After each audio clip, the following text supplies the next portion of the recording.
இப்போ தமிழ்நாட்டில் நடந்து கொண்டிருக்கும் அரசியல் மாற்றம் உண்மையில் ஒரு பெரிய திருப்பம். 2026 சட்டமன்ற தேர்தலில் நடிகராக இருந்து அரசியலுக்கு வந்த ஜோசப் விஜய் அவர்கள் தலைமையிலான தமிழக வெற்றி கழகம் டிவிகே 108 இடங்களில் வெற்றி பெற்று மிகப்பெரிய கட்சியாக உருவெடுத்தது. அதன் பிறகு கூட்டணி ஆதரவுடன் புதிய அரசு அமைக்கப்பட்டது. விஜய் அவர்கள் தமிழ்நாட்டின் முதல் கிறிஸ்தவ முதலமைச்சராக பொறுப்பேற்றார். இது தமிழ்நாட்டின் அரசியல் வரலாற்றில் ஒரு முக்கியமான தருணம். பல ஊடகங்கள் இதை பெரிதும் பேசின. அவரது பின்னணி கிறிஸ்தவ குடும்பத்தைச் சேர்ந்தது. அவரது தந்தை எஸ். சந்திரசேகர் கிறிஸ்தவர், தாய் ஷோபா சந்திரசேகர். அவர் சிறு வயதிலேயே கத்தோலிக்க திருச்சபையில் ஞானஸ்நானம் பெற்று வளர்ந்தவர். தனது கிறிஸ்தவ அடையாளத்தை அவர் பகிரங்கமாக ஏற்றுக்கொண்டார். அரசியல் பிரச்சாரத்தின் போது அவர் தேவாலயங்களுக்கு சென்று பிரார்த்தனை செய்த காட்சிகள் ஊடகங்களில் பெரிதும் வெளியானது. குறிப்பாக திருச்சியில் உள்ள புனித அந்தோணியார் ஆலயத்திற்கு சென்ற விஜய் அவர்கள் அங்கு மண்டியிட்டு முழங்கால்களால் நடந்து சென்று பீடத்தின் முன் நீண்ட நேரம் உருக்கமாக பிரார்த்தனை செய்தார். அந்த வீடியோ வைரலாக பரவியது. பல கிறிஸ்தவ சகோதர சகோதரிகள் அதை பார்த்து அவரது விசுவாசத்தை பாராட்டினர். அது ஒரு தனிப்பட்ட பிரார்த்தனை தருணம் என்றாலும் பொதுமக்களுக்கு அவரது கிறிஸ்தவ நம்பிக்கையை வெளிப்படுத்தியது.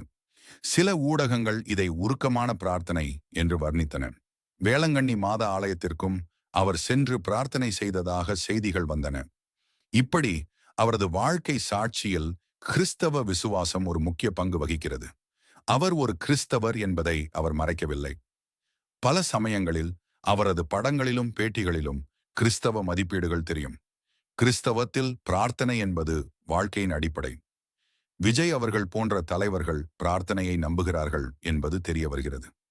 பொதுவாக பல கிறிஸ்தவர்கள் தினசரி பிரார்த்தனை செய்வார்கள். காலையில் எழுந்தவுடன் தேவனுக்கு நன்றி சொல்வது, இரவில் படுக்கும் முன் தங்கள் வாழ்க்கையை ஒப்படைப்பது, குடும்பத்திற்கும் நாட்டிற்கும் ஜெபிப்பது, இது அவர்களின் அன்றாட வாழ்க்கையின் பகுதி. சிலர் ஜெபிக்காமல் ஒரு நாளும் இல்லை என்று சாட்சி சொல்வார்கள். விஜய் அவர்களின் பொது பிரார்த்தனை தருணங்கள் அவர் தினசரி ஜெப வாழ்க்கையை பிரதிபலிக்கும் என்று பல கிறிஸ்தவர்கள் நம்புகிறார்கள். அவரது வாழ்க்கை சாட்சி கிறிஸ்தவத்தில் தேவன் நம்மை பயன்படுத்துகிறார் என்பதை நினைவூட்டுகிறது. அவர் நடிகராக இருந்து அரசியலுக்கு வந்தது பலருக்கு ஒரு உத்வேகம். கிறிஸ்தவத்தில் தேவன் எவரையும் தன் திட்டத்திற்கு பயன்படுத்தலாம் என்று நாம் நம்புகிறோம். இப்போது இந்த அரசியல் மாற்றத்தை பற்றி பைபிளில் ஏதாவது தீர்க்க தரிசனம் சொல்லப்பட்டிருக்கிறதா என்று பார்க்கலாம். பைபிள் குறிப்பாக வெளிப்படுத்தின விசேஷத்தில் எதிர்காலத்தை பற்றி பேசுகிறது.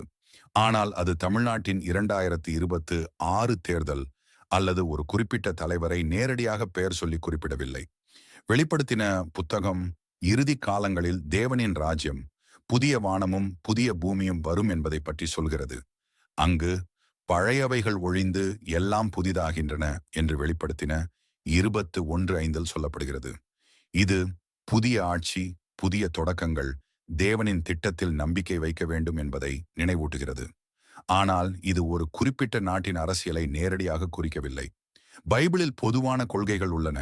தானியேல் 2:21 அவர் காலங்களையும் சமயங்களையும் மாற்றுகிறார், ராஜாக்களை நீக்கி ராஜாக்களை ஏற்படுத்துகிறார் என்று சொல்லப்பட்டிருக்கிறது. இது தேவன்தான் தலைவர்களை நியமிக்கிறார் என்பதை உணர்த்துகிறது. ரோமர் 13:1 ஒவ்வொரு ஆளுகைக்கும் உள்ள மனுஷர் அதற்கு கீழ்ப்படிய வேண்டும் என்று சொல்லி அரசாங்கத்தை தேவன் நியமித்ததாக கருதுகிறது. முதல் தீமோத்தேயு 2:1-2 வரை, முதலாவது எல்லாவற்றிற்கும் மேலாக மனுஷர் எல்லாருக்காகவும் ராஜாக்களுக்காகவும் அதிகாரத்தில் இருக்கிற யாவருக்காகவும் விண்ணப்பங்களும் ஜெபங்களும் வேண்டுதல்களும் ஸ்தோத்திரங்களும் செய்யப்பட வேண்டும் என்று சொல்லப்படுகிறது. இது நமது தலைவர்களுக்காக ஜெபிக்க வேண்டும் என்பதை நினைவூட்டுகிறது. சில கிறிஸ்தவ ஊழியர்கள் தேர்தலுக்கு முன்பு ஜெபத்தில் தேவன் புதிய ஆட்சி வரும் என்று வெளிப்படுத்தினார் என்று சாட்சி சொன்னார்கள். உதாரணமாக சில போதகர்கள் ஜெபத்தில் பார்த்த தரிசனங்கள் புதிய அரசு அமையும் என்பதை உறுதிப்படுத்தியதாக கூறினார்கள். அந்த ஜெபங்கள் பலித்ததாக அவர்கள் நம்புகிறார்கள். இது பைபிளின் ஜெபம் செய்யுங்கள் பதில் கிடைக்கும் என்ற கொள்கையுடன் ஒத்துப்போகிறது. யாக்கோபு 5:16 நீதிமானுடைய ஜெபம் பலமாய் வேலை செய்கிறது என்று சொல்லப்பட்டிருக்கிறது. 2 நாளாகமம் 7:14 என் ஜனங்கள் தங்களை தாழ்த்தி ஜெபம் பண்ணி என் முகத்தை தேடினால் நான் வானத்திலிருந்து கேட்டு அவர்களுடைய பாவத்தை மன்னித்து அவர்களுடைய தேசத்துக்கு சுகம் உண்டாக்குவேன் என்று வாக்களிக்கப்பட்டிருக்கிறது. இந்த புதிய ஆட்சியில் தேவன் நமது ஜெபங்களுக்கு பதில் அளித்திருக்கிறார் என்று பல கிறிஸ்தவர்கள் உணர்கிறார்கள். ஆனால் இது ஒரு தனிப்பட்ட மனிதனை பைபிளில் நேரடியாக நீ சொல்லப்பட்டிருக்கிறாய் என்று குறிப்பிடவில்லை. பைபிள் நம்மை ஊக்கப்படுத்தும் பொதுவான வார்த்தைகளை தருகிறது. புதிய ஆட்சி வரும் என்பது தேவனின் கிருபையால் நடந்த ஒரு நிகழ்வாக பார்க்கலாம்.